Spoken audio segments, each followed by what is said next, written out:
How to fix Rheem Error Code 12. First, check the gas supply. Make sure the gas supply to the water heater is turned on. If you have other gas appliances, check whether they're working normally. A weak or interrupted gas supply can cause the low flame signal associated with error 12.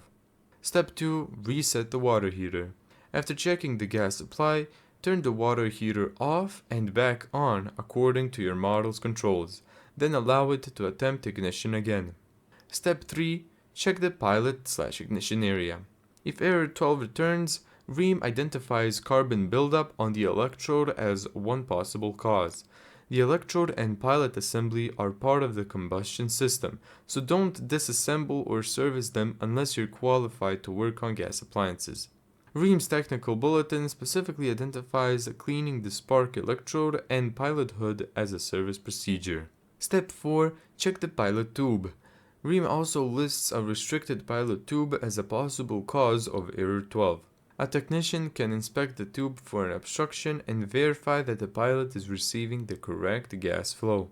Step 5. Check gas pressure. If the gas supply is on but error 12 continues, the gas pressure needs to be verified against the water heater's rating plate/specification.